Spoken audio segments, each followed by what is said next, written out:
Good morning दोस्तों। तो चलिए शुरू करते हैं हिंदी साहित्य वस्तुनिष्ठ अभ्यास प्रश्न उत्तर पार्ट 18। अभी तक हम 17 क्लास कंप्लीट कर चुके हैं। आज 18 नंबर क्लास है और आज भी हम जो विभिन्न प्रकार के हिंदी साहित्य के काल हैं, जैसे आदिकाल, भक्तिकाल, रीतिकाल, आधुनिक काल, तो इनके प्रश्न उत्तर आज भी हम इसकी चर्चा करेंगे। और इससे पहले हमने जो क्लास किए हैं, अगर आपने अभी तक मेरे पहले के क्लासेस नहीं देखे हैं तो आप जाके देख सकते हैं। हमने कई मैराथन क्लासेस किए हैं जिसमें 1000, 1100, 2000 प्रश्न उत्तर की चर्चा हमने की है। तो चलिए शुरू करते हैं। पहला प्रश्न, तो सबसे पहले यहाँ पे पूछा गया है, बया पत्रिका के संपादक कौन है और यह कहाँ से निकलती है। तो बया पत्रिका के संपादक का नाम क्या है और ये कहाँ से निकलती है।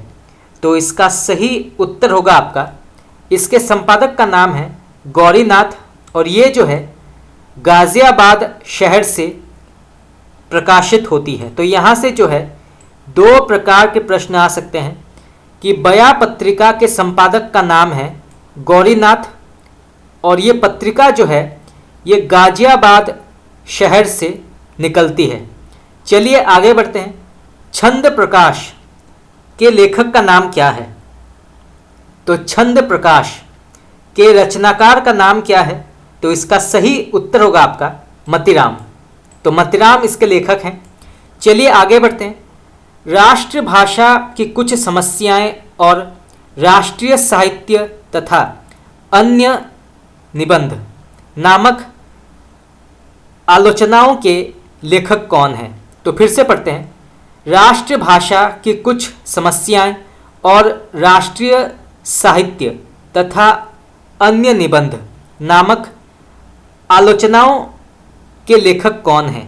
तो इसका सही उत्तर होगा आपका डॉक्टर राम कुमार वर्मा। तो आप इसको नोट कर सकते हैं, ये प्रश्न भी कई बार पूछा गया है। चलिए आगे बढ़ते हैं। कामायनी को हिंदी में ताजमहल के समान किसने कहा है। तो कामायनी को हिंदी में ताजमहल के समान किसने कहा है, किस इतिहासकार या किस लेखक ने कहा है। तो इसका सही उत्तर होगा आपका सुमित्रा नंदन पंत।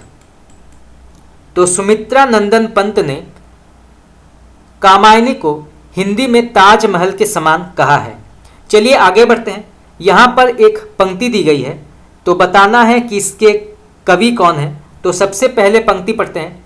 भोगो तुम इस भांति मृत को, दाग नहीं लग पाए, तुम मिट्टी मैं नहीं, मिट्टी तुम में विलीन हो जाए।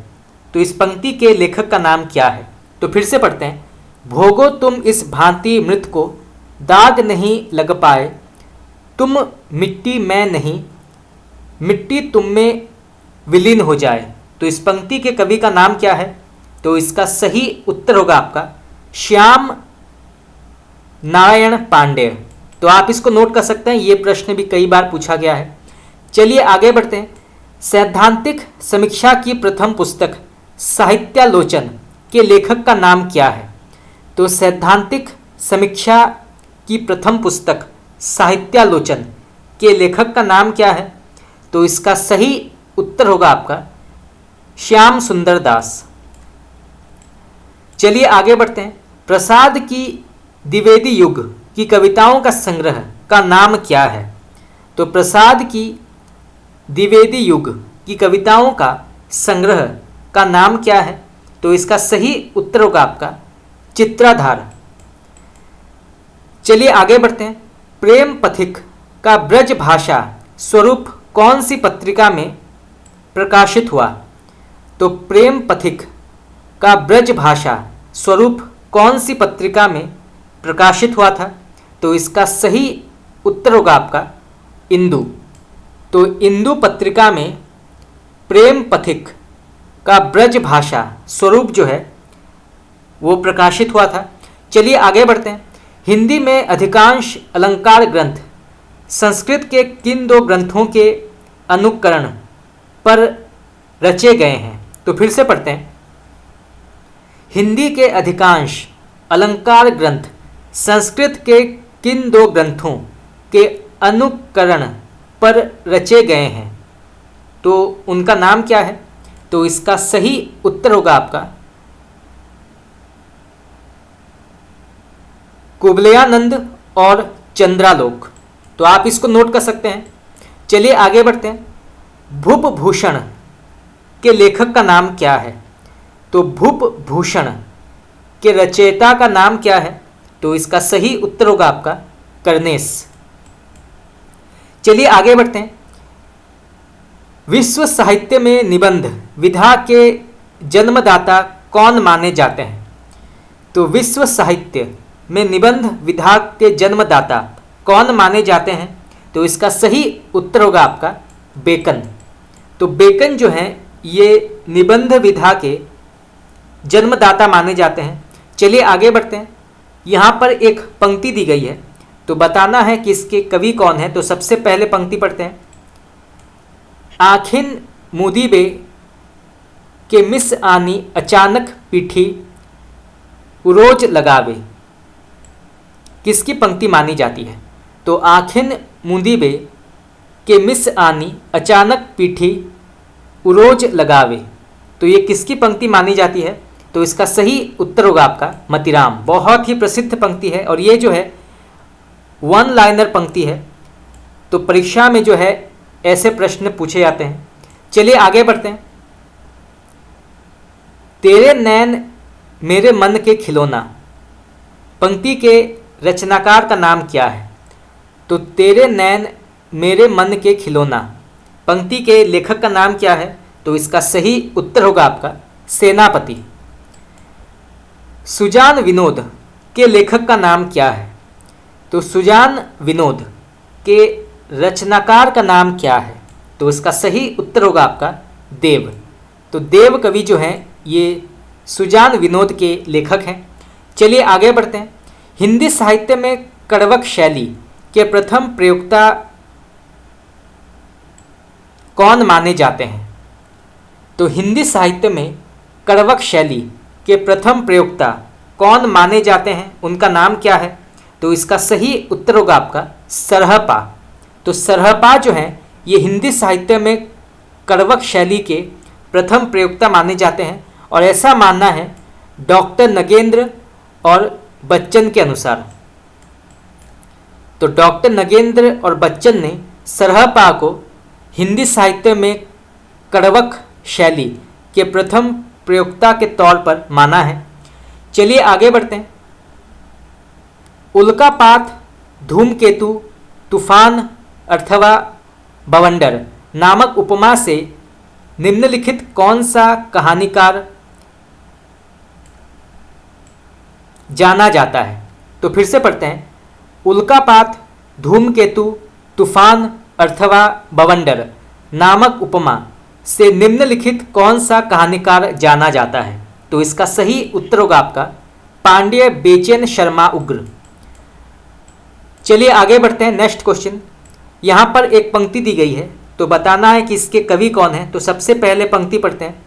फागु की भीड़ अभिरन में गही, गोविंद ले गए भीतर गोरी, पंक्ति के रचनाकार का नाम क्या है? तो फागु की भीड़ अभिरन में गही, गोविंद ले गए भीतर गोरी, तो इस पंक्ति के लेखक का नाम क्या है? तो इसका सही उत्तर होगा आपका पद्माकर। तो ये जो है पद्माकर की पंक्ति मानी जाती है। चलिए आगे बढ़ते हैं। पूरा सन्नाटा कहानी संग्रह के लेखक का नाम क्या है? तो पूरा सन्नाटा कहानी संग्रह के लेखक का नाम क्या है? तो इसका सही उत्तर होगा आपका मधुकर सिंह। तो मधुकर सिंह इसके लेखक हैं। चलिए आगे बढ़ते हैं। प्रसाद के किस काव्य को मस्तिष्क की घनीभूत पीड़ा कहा जाता है? तो प्रसाद के किस काव्य को मस्तिष्क की घनीभूत पीड़ा कहा जाता है? उसका नाम क्या है? तो इसका सही उत्तर होगा आपका आंसू। तो आप इसको नोट कर सकते हैं, ये प्रश्न भी कई बार पूछा गया है। चलिए आगे बढ़ते हैं। जयशंकर प्रसाद साहित्य के बाद किस विधा में सर्वाधिक निपुण थे? तो प्रसाद साहित्य के बाद किस विधा में सर्वाधिक निपुण थे? तो इसका सही उत्तर होगा आपका इतिहास। तो जयशंकर प्रसाद को साहित्य और इतिहास इन दोनों का ज्ञान था, तो आप इसको नोट कर सकते हैं, ये प्रश्न भी कई बार पूछा गया है। रीति कवियों का नायिका भेद के लिए आदर्श ग्रंथ का नाम क्या है? तो रीति कवियों का नायिका भेद के लिए आदर्श ग्रंथ का नाम क्या है? तो इसका सही उत्तर होगा आपका रसमंजरी। चलिए आगे बढ़ते हैं। यहाँ पर एक पंक्ति दी गई है, तो बताना है किसके कवि कौन है। तो सबसे पहले पंक्ति पढ़ते हैं। डार द्रुम पलना बिछौना नब पल्लव के सुमन झंगोला सोहे तन छवि भारी दे। तो इस पंक्ति के लेखक का नाम क्या है? डार द्रुम पलना बिछौना नब पल्लव के सुमन झंगोला सोहे तन छवि भारी दे। तो इस पंक्ति के लेखक का नाम है देवकवि। चलिए आगे बढ़ते हैं। अपना रास्ता लो बाबा शीर्षक कहानी के लेखक कौन है? तो अपना रास्ता लो बाबा शीर्षक कहानी के लेखक का नाम क्या है? तो इसका सही उत्तर होगा आपका स्वयं प्रकाश। और यहाँ से प्रश्न ये भी पूछा जा सकता है कि अपना रास्ता लो बाबा ये किस प्रकार के साहित्यिक कृति या किस प्रकार के साहित्यिक विधा के अंतर्गत आती है? तो ये जो है कहानी के अंतर्गत मानी जाती है। चलिए आगे बढ़ते हैं। प्रसाद के किस नाटक को महाकाव्यात्मक नाटक कहा जाता है? तो प्रसाद के किस नाटक को महाकाव्यात्मक नाटक कहा जाता है? उसका नाम क्या है? तो इसका सही उत्तर होगा आपका स्कंदगुप्त। तो स्कंदगुप्त को महाकाव्यात्मक नाटक कहा जाता है। चलिए आगे बढ़ते हैं। रति का कंगन किस विधा की रचना मानी जाती है? तो रति का कंगन किस विधा की रचना मानी जाती है? तो इसका करेक्ट आंसर होगा आपका नाटक। तो ये जो है नाटक विधा के अंतर्गत मानी जाती है। चलिए आगे बढ़ते हैं। वासुदेव शरण अग्रवाल ने पृथ्वीपुत्र की उपाधि किसे दी है? ये प्रश्न भी कई बार पूछा गया है, तो आप इसको नोट कर सकते हैं। तो वासुदेव शरण अग्रवाल ने पृथ्वीपुत्र की उपाधि किसे दी है? तो इसका सही उत्तर होगा आपका मलिक मोहम्मद जायसी को।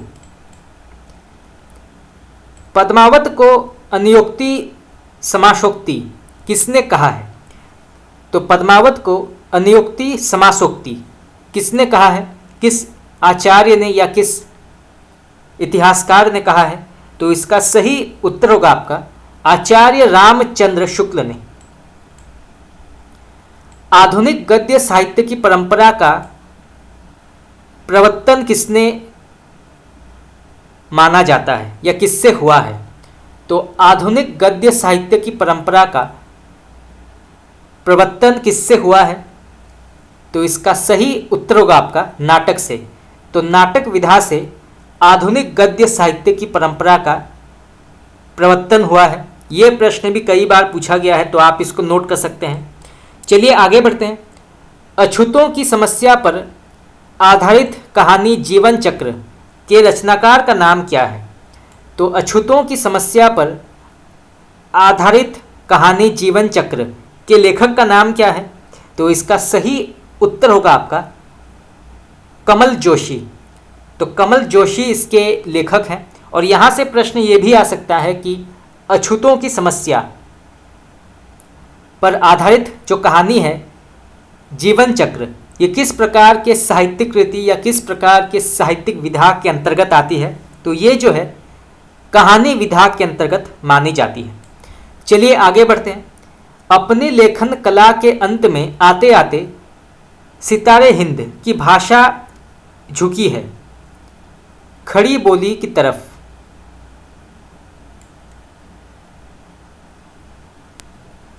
या उर्दू की तरफ।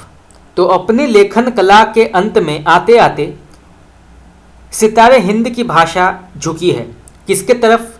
तो इसका सही उत्तर होगा आपका उर्दू के तरफ। तो आप इसको नोट कर सकते हैं। चलिए आगे बढ़ते हैं। अन्न है मेरे शब्द रचना के लेखक का नाम क्या है? तो अन्न है मेरे शब्द रचना के लेखक का नाम क्या है? तो इसका सही उत्तर होगा आपका एकांत। तुलसी की कौन सी रचना केवल सोहर छंद में लिखी गई है? तो गोस्वामी तुलसीदास की कौन सी रचना जो है केवल सोहर छंद में लिखी गई है, उसका नाम क्या है? तो इसका सही उत्तर होगा आपका राम लला नहछू। तो राम लला नहछू जो है ये केवल सोहर छंद में लिखा गया है। तो आप इसको नोट कर सकते हैं। चलिए आगे बढ़ते हैं। अपभ्रंश मुख्य छंद क्या है? तो अपभ्रंश का मुख्य छंद क्या माना गया है? तो इसका सही उत्तर होगा आपका दोहा। चलिए आगे बढ़ते हैं। 10 द्वारे का पिंजरा किसकी रचना मानी जाती है? तो 10 द्वारे का पिंजरा किसकी रचना मानी जाती है? तो इसका सही उत्तर होगा आपका नासिरा शर्मा। तो ये जो है नासिरा शर्मा की रचना मानी जाती है 10 द्वारे का पिंजरा। चलिए आगे बढ़ते हैं। सुअरदान के लेखक का नाम क्या है? तो सुअरदान के लेखक का नाम क्या है? तो इसके लेखक हैं रूप नारायण सोनकर। तो रूप नारायण सोनकर जो हैं ये सुअरदान के लेखक हैं। चलिए आगे बढ़ते हैं। साखी संकलन कर्ता कौन है? तो साखी के संकलन कर्ता कौन है? तो इसका करेक्ट आंसर होगा आपका विजयदेव नारायण शाही। तो विजयदेव नारायण शाही जो हैं ये साखी संकलनकर्ता माने जाते हैं। चलिए आगे बढ़ते हैं। यहाँ पर भी एक पंक्ति दी गई है तो बताना है कि इसके लेखक कौन है। तो सबसे पहले पंक्ति पढ़ते हैं। पराधीन रहकर अपना सुख शोक न कह सकता, यह अपमान जगत में केवल पशु ही सह सकता है। तो ये पंक्ति किसकी है? बहुत ही प्रसिद्ध पंक्ति है, कई बार पूछा गया है, तो आप इसको नोट कर सकते हैं। तो फिर से पढ़ते हैं। पराधीन रहकर अपना सुख शोक न रह सकता, यह अपमान जगत में केवल पशु ही सह सकता है। तो ये पंक्ति किसकी मानी जाती है? तो इसका सही उत्तर होगा आपका राम नरेश त्रिपाठी। तो ये जो है राम नरेश त्रिपाठी की पंक्ति मानी जाती है। पराधीन रहकर अपना सुख शोक न कह सकता, यह अपमान जगत में केवल पशु ही सह सकता है। चलिए आगे बढ़ते हैं। तो इसका सही उत्तर होगा आपका भवानी सिंह मिश्र। तो भवानी सिंह मिश्र को कविता का गांधी कहा जाता है। तो आप इसको नोट कर सकते हैं, ये प्रश्न भी कई बार पूछा गया है। चलिए आगे बढ़ते हैं। यहाँ पे प्रश्न पूछा गया है राम स्वरूप चतुर्वेदी ने इन्हें गृहस्थ मानस का कवि कहा है। तो राम स्वरूप चतुर्वेदी ने इन्हें गृहस्थ मानस का कवि कहा है। तो वो कौन है? तो इसका सही उत्तर होगा आपका सूरदास। तो सूरदास को गृहस्थ मानस का कवि कहा जाता है। चलिए आगे बढ़ते हैं। दोहा चौपाई शैली में के प्रथम प्रयोक्ता कौन माने जाते हैं? तो दोहा चौपाई शैली के प्रथम प्रयोक्ता कौन माने जाते हैं? तो इसका सही उत्तर होगा आपका सरहपा। चलिए आगे बढ़ते हैं। राम नरेश त्रिपाठी ने इस रचना को कविता नहीं सांप झाड़ने का मंत्र बताया था। तो राम नरेश त्रिपाठी ने इस रचना को कविता नहीं सांप झाड़ने का मंत्र बताया था। तो वो कौन सी कविता है? तो इसका सही उत्तर होगा आपका राम की शक्ति पूजा। चलिए आगे बढ़ते हैं। आचार्य रामचंद्र शुक्ल ने श्रेष्ठ कवि किसे माना है? तो आचार्य रामचंद्र शुक्ल ने श्रेष्ठ कवि किसे माना है? तो इसका सही उत्तर होगा आपका गोस्वामी तुलसीदास। तो गोस्वामी तुलसीदास को आचार्य रामचंद्र शुक्ल ने श्रेष्ठ कवि माना है। चलिए आगे बढ़ते हैं। दिनकर के इस काव्य संग्रह को बच्चन सिंह ने वैतालिक का जागरण गान कहा है। जागरण गान कहा है। तो दिनकर के किस काव्य संग्रह को बच्चन सिंह जी ने वैतालिक का जागरण गान कहा है? तो इसका सही उत्तर होगा आपका हुंकार। चलिए आगे बढ़ते हैं। संत कबीर पुस्तक के लेखक का नाम क्या है? तो संत कबीर पुस्तक के लेखक का नाम क्या है? तो इसका सही उत्तर होगा आपका डॉक्टर राम कुमार वर्मा। चलिए आगे बढ़ते हैं। कबीर पुस्तक किसने लिखी? तो कबीर पुस्तक के लेखक का नाम क्या है? तो इसके लेखक हैं आचार्य हजारी प्रसाद द्विवेदी। तो आचार्य हजारी प्रसाद द्विवेदी जो हैं ये कबीर पुस्तक के लेखक माने जाते हैं। नेक्स्ट क्वेश्चन, महावीर प्रसाद द्विवेदी से पहले सरस्वती पत्रिका के संपादक कौन थे? तो महावीर प्रसाद द्विवेदी से पहले सरस्वती पत्रिका के संपादक कौन थे? तो सबसे पहले आते हैं श्याम सुंदर दास, फिर आते हैं राधा कृष्ण दास, फिर आते हैं जगन्नाथ दास और फिर आते हैं महावीर प्रसाद द्विवेदी। तो सबसे पहले श्याम सुंदर दास, फिर राधा कृष्ण दास, फिर जगन्नाथ दास और फिर महावीर प्रसाद द्विवेदी। चलिए आगे बढ़ते हैं। उर्दू हिंदी की माँ है, ये कथन किसका है? तो उर्दू हिंदी की माँ है, तो ये कथन किसका है? तो इसका सही उत्तर होगा आपका साहिर लुधियानवी। चलिए आगे बढ़ते हैं। किस दलित लेखक ने साहित्य को हथौड़ा कहा है? तो किस दलित लेखक ने साहित्य को हथौड़ा कहा है? तो वो कौन है? तो इसका सही उत्तर होगा आपका ओम प्रकाश वाल्मीकि। तो ओम प्रकाश वाल्मीकि ने साहित्य को हथौड़ा कहा है। सरसों के फूल कृति के लेखक का नाम क्या है? तो सरसों के फूल कृति के लेखक का नाम क्या है? तो इसके लेखक हैं मार्कंडेय। तो मार्कंडेय इसके लेखक हैं सरसों के फूल। चलिए आगे बढ़ते हैं। बुद्धि के आधिक्य से पीड़ित हमारे युग को प्रसाद का महत्वपूर्ण दान कामायनी है, ये कथन किसका है? तो फिर से पढ़ते हैं।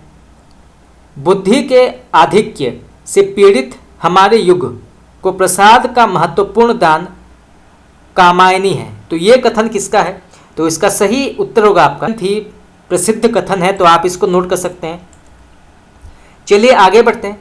राम खिलावन पांडेय ने आदिकाल का नामकरण क्या किया है, या क्या ने आदिकाल का नामकरण क्या दिया है? तो इसका सही उत्तर होगा आपका संक्रमण काल। तो इन्होंने जो है आदिकाल को संक्रमण काल कहा है। चलिए आगे बढ़ते हैं। देह देह चिल्लाने से स्त्री विमर्श होता है और दलित विमर्श, ये कथन किसका है? तो इसके लेखक हैं उषा प्रियंबदा। तो उषा प्रियंबदा जो हैं इसके लेखक हैं। चलिए आगे बढ़ते हैं। दोहरा अभिशाप किसकी आत्मकथा मानी जाती है? तो दोहरा अभिशाप किसकी आत्मकथा मानी जाती है? तो इसका सही उत्तर होगा आपका कौशल्या वैंस्त्री। तो कौशल्या वैंस्त्री जो हैं ये दोहरा अभिशाप इनकी आत्मकथा मानी जाती है, तो आप इसको नोट कर सकते हैं। चलिए आगे बढ़ते हैं।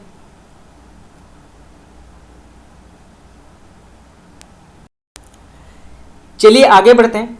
दार्शनिक अनुशासन के आलोचक के रूप में कौन जाने जाते हैं?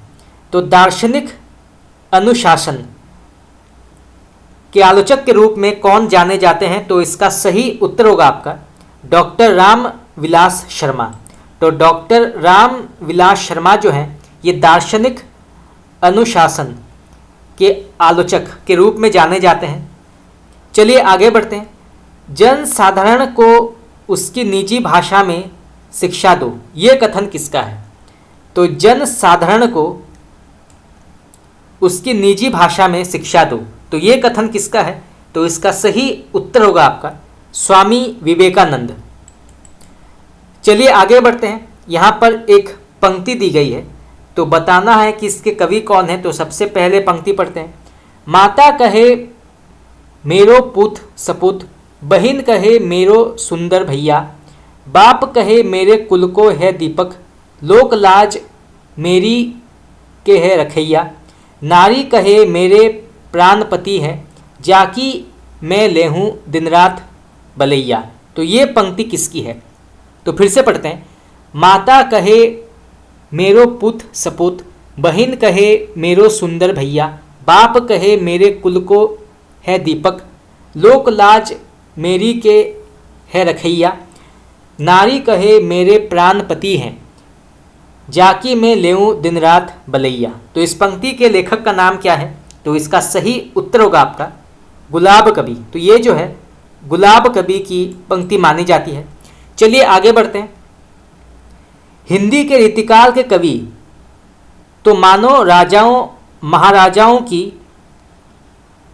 काम वासना उत्तेजित करने के लिए रखे जाते थे, ये कथन किसका है? तो हिंदी के रीतिकाल के कवि तो मानो राजा महाराजाओं की काम वासना उत्तेजित करने के लिए रखे जाते थे, तो ये कथन किसका है? तो इसका सही उत्तर होगा आपका आचार्य हजारी प्रसाद द्विवेदी। चलिए आगे बढ़ते हैं।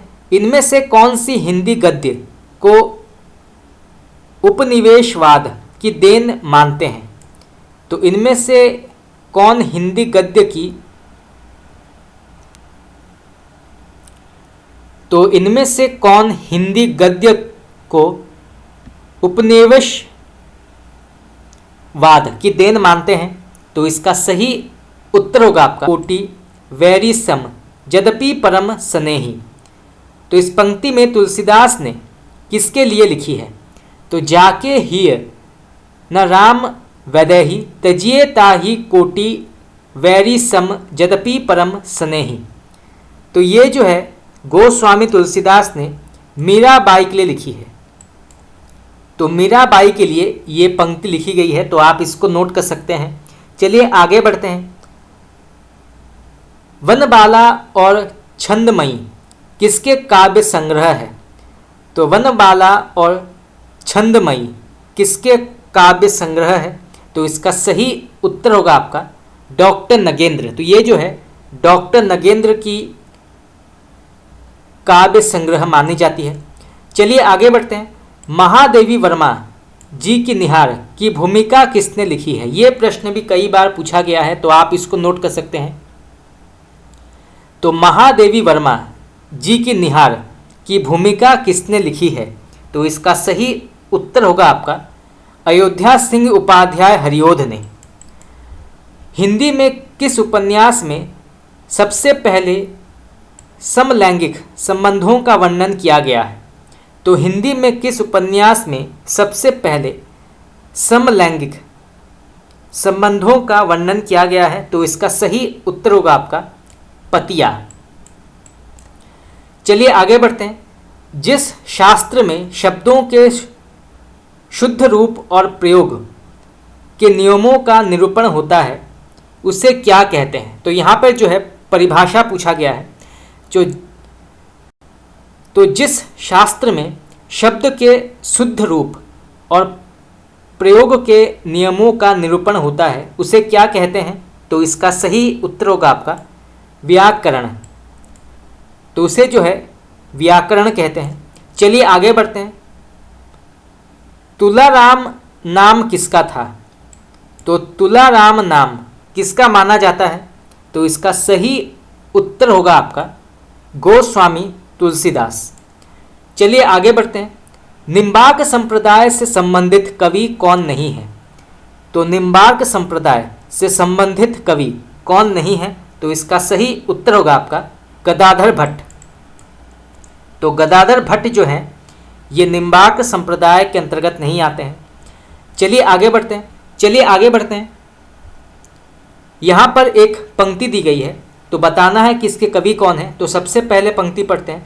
मुरली बजाए रिझाए लई, मुख मोहन ते, गोपी रिझी रही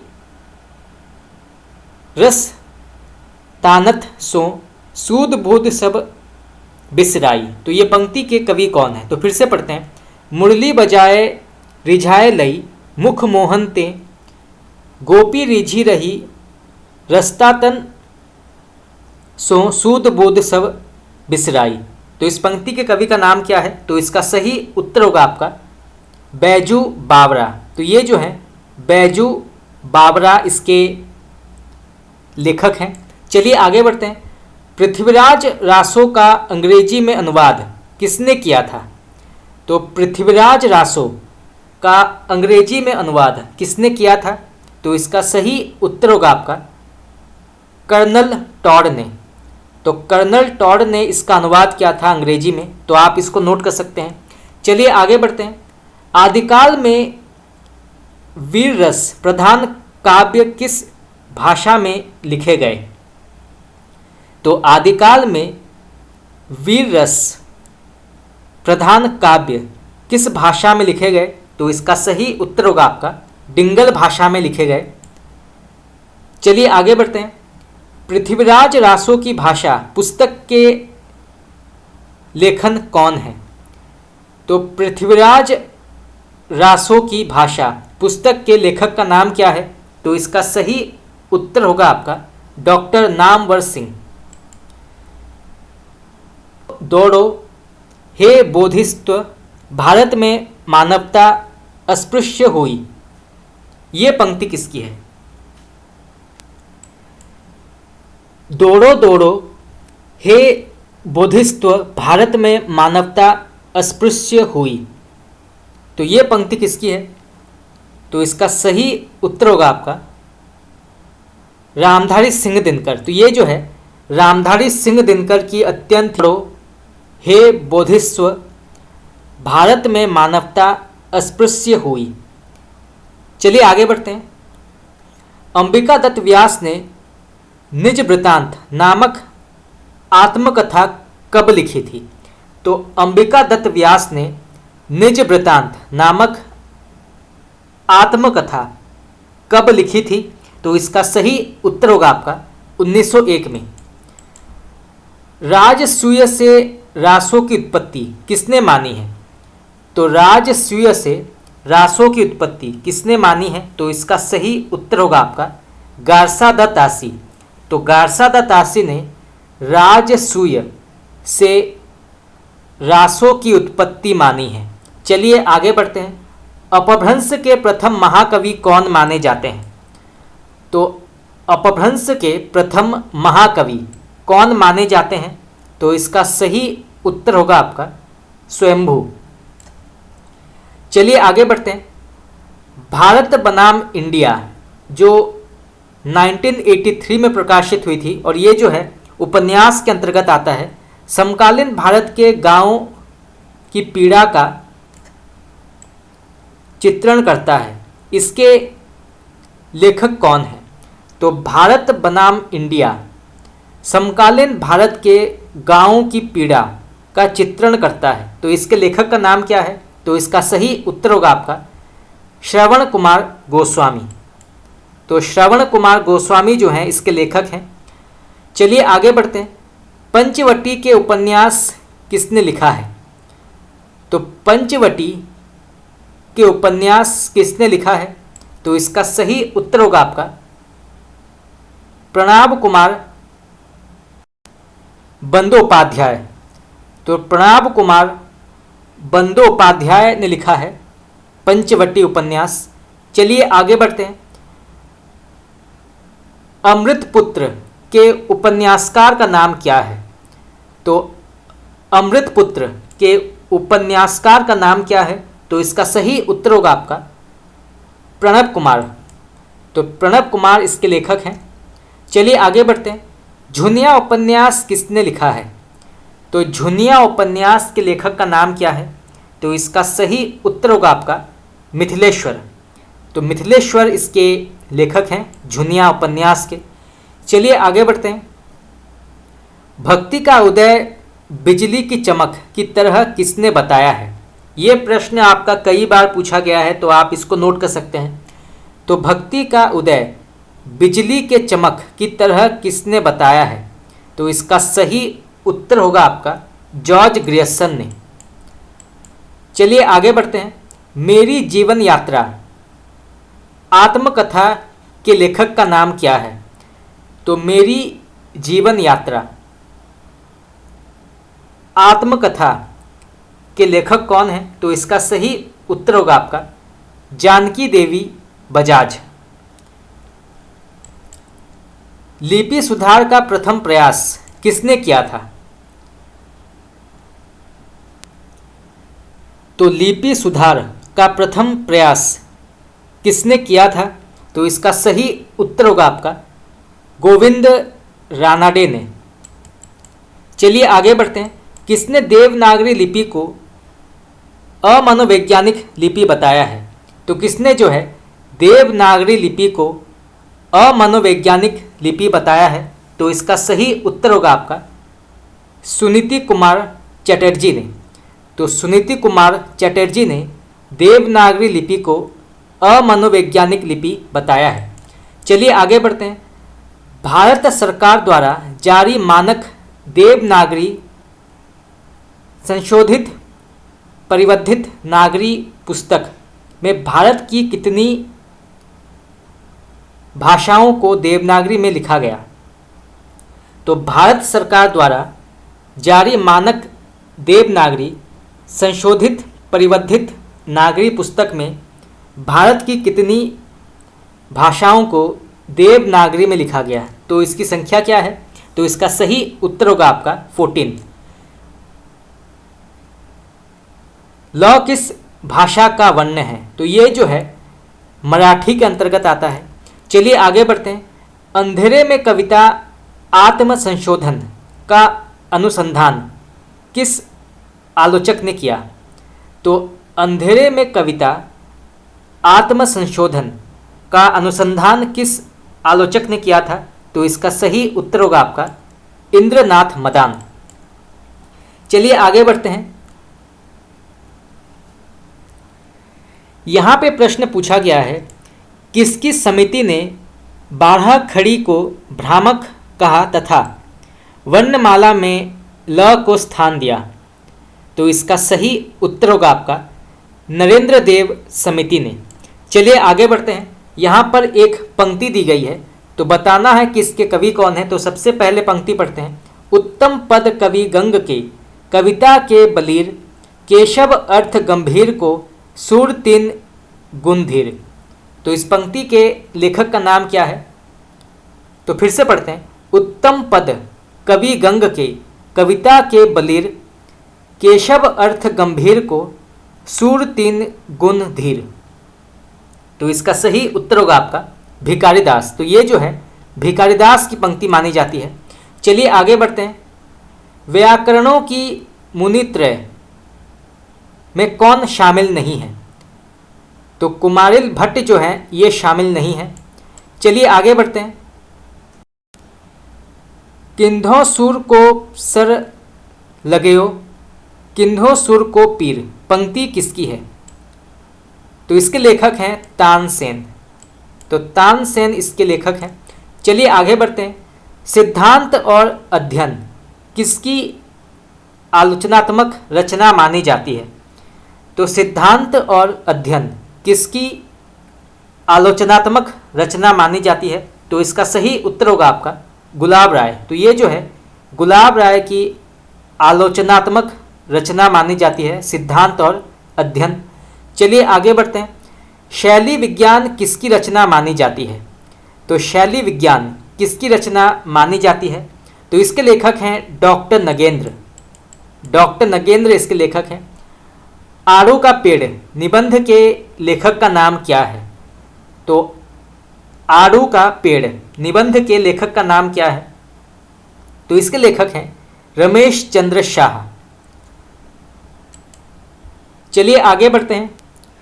यहाँ पे प्रश्न पूछा गया है, सांचा चाहे जैसा रहा हो इसमें ढली श्रृंगारिकता ही, ये कथन किसका है? तो फिर से पढ़ते हैं, सांचा चाहे जैसा रहा हो इसमें ढली श्रृंगारिकता ही, ये कथन किसका है? तो इसका सही उत्तर होगा आपका डॉक्टर नगेंद्र। और ये जो कथन है ये रीतिकाल के लिए कहा गया है कि सांचा चाहे जैसा रहा हो इसमें ढली श्रृंगारिकता ही। चलिए आगे बढ़ते हैं। कवि नामावली रचना किसकी है? तो कवि नामावली रचना के लेखक का नाम क्या है? तो इसके लेखक हैं सूदन। चलिए आगे बढ़ते हैं। कवि नामावली रचना किसकी है? तो कवि नामावली रचना के लेखक का नाम क्या है? तो इसके लेखक हैं सूदन। चलिए आगे बढ़ते हैं। यहाँ पर एक पंक्ति दी गई है तो बताना है कि इसके कवि कौन है। तो सबसे पहले पंक्ति पढ़ते हैं, घायल की गत घायल जाने हीरो गठा संजोए। इस पंक्ति के लेखक कौन है? तो इसके लेखक हैं परशुराम चतुर्वेदी। चलिए आगे बढ़ते हैं। किनके गद्य विधान को आचार्य रामचंद्र शुक्ल ने सायस अनुप्रास में गुंथे शब्दों गुच्छों का अटाला कहा है? यह प्रश्न आपका कई बार पूछा गया है तो आप इसको नोट कर सकते हैं। तो फिर से पढ़ते हैं, किनकी गद्य विधान को आचार्य रामचंद्र शुक्ल ने सायस अनुप्रास में गुंथे शब्दों गुच्छों का अटाला कहा है? तो इसका सही उत्तर होगा आपका गोविंद नारायण मिश्र। चलिए आगे बढ़ते हैं। तो इसका सही उत्तर होगा आपका अपभ्रंश प्रभावित हिंदी को। तो अपभ्रंश प्रभावित हिंदी को आचार्य रामचंद्र शुक्ल ने प्राकृत भाषा कहा है। चलिए आगे बढ़ते हैं। चंद्रावती और रामचरित्र ग्रंथों के रचनाकार का नाम क्या है? तो चंद्रावती और रामचरित्र। इसी के साथ हमारा आज का क्लास यहाँ पर समाप्त हुआ। आज हमने कुछ और 100 महत्वपूर्ण हिंदी साहित्य के प्रश्न उत्तर की चर्चा की। आगे हम और भी प्रश्न उत्तर की चर्चा करेंगे जो विभिन्न प्रकार के प्रतियोगी परीक्षाओं के लिए बहुत ही लाभदायक हो सकता है। तो आज के लिए इतना ही। अगर आप लोगों को मेरा क्लास पसंद आया तो आप मुझे कमेंट करके बता सकते हैं। आपका बहुत बहुत धन्यवाद।